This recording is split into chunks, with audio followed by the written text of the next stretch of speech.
Alright guys, today we're going to do the front brake pads on a Jeep Grand Cherokee Laredo 4x4 2002 Jeep WJ.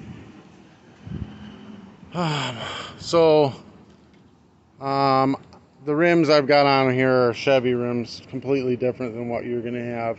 You're going to, have to jack your car up first. Make sure you put locks underneath the rear tires. I got a 2x4 under that one and a 4x6 underneath this one. Yours aren't going to be the same. Yours are going to be different. They're going to be the Jeep tires. I had 18-inch Chevy tires on here. I also got these doubled up spacers on here because I originally had the 99 Jeep, and freaking I did these rims on the 99 Jeep, so I used spacers to make the bolt pattern for these, but the 2002 Jeep has a different bolt pattern itself, so I had to use a spacer to change the spacer. And I got it all bolted down tight with Loctite and everything, and I've been driving it for years like that, so they work. So I was gonna get the just the one spacer to take care of it all, but it's not been a problem. My wife said she was driving this, it clunked, and it made weird grinding noise, and I'm driving it, and it sounds like brake pads. Well, I get down in here to look, and I don't know if we can see it or not, but that rotor looks like it's lifted off, and it's actually worn right into the rim a little bit. Thank God it happened right next to the house, because she would have kept driving it. But see, it's lifted off, so a bolt came out of it or something. Probably doesn't even need pads or anything, but we got them. I'll put the brake, any of the parts you need for this job, I'll put in the description below. Alright, so jack it up right there. Put a jack stand under the front axle just for safety reasons. Then take your rim tire off.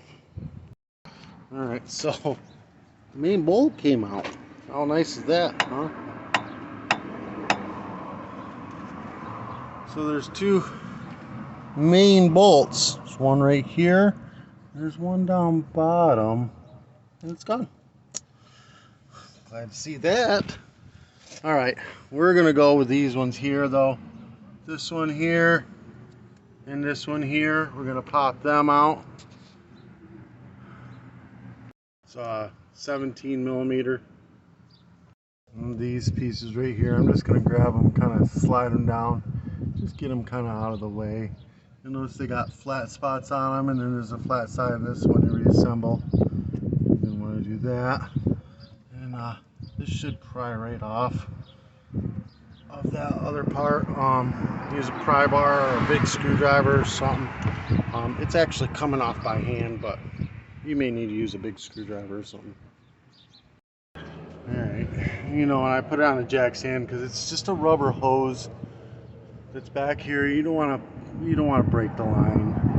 You don't want to put as much tension little tension as possible on there. Look at that. Alright, let me go and find. I'm going to go. You don't have to take this off usually. I'm going to go ahead and remove this bolt. I got to go and find another bolt. Hopefully. Oh, look, it's freaking finger tight. Oh man, that's not good at all. I'm going to have to go and find a new bolt. Hopefully your brakes don't get that far and everything, but it's 18 millimeter for the bolts on the back. I got some new ones. I'm popping them on now. Tighten them down. They got Loctite already on them, on the new ones. But if you got to get a normal bolt, make sure you Loctite it down. Pop the hood open. Open your brake fluid cap. Now you may need to take some brake fluid out of here as you squeeze the caliper to get that wide open. The further in we're going to use a C-clamp basically to squeeze these in to give you a wide open mount. As you squeeze those in, it's going to make the fluid go back through the line and fill that up. So you may need to use like a turkey baster or something like that to remove some of the fluid. Any of the fluid that runs out will eat any paint that it touches off the metal, and the metal will start rusting. So you want to do that. We're going to take the old brake pad off of the back side of here, and we're going to stick it in here. And we're going to take a C-clamp and we're going to clamp it down onto there and start squeezing. You may have to loosen it up and go back to this side and squeeze again until both of these are all the way in. Both of these squeezed all the way in. You see the fluid has come up slightly. Now, if you've never added fluid, you'll be fine. Like if you've noticed that your fluid is low, that usually means that it could mean that you've got a brake leak somewhere, but more than likely it's your pads are low and it's time for new brakes. It's a telltale sign. All right, mine were fine, but since I'm taking it apart to fix it, I'm putting new pads on it. Pop these old ones right out. They'll slide right out of here. Little screwdriver or something. Get it in there. Alright, and kit came with new clips. Go ahead, pop the old clips out like that. Put the new clip in.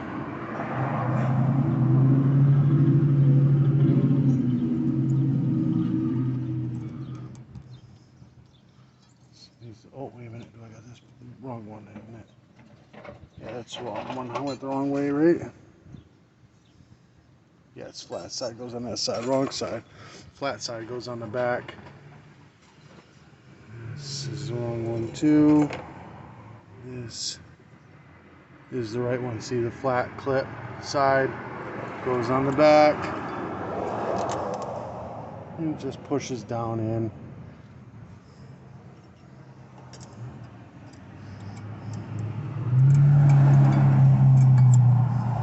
Like so.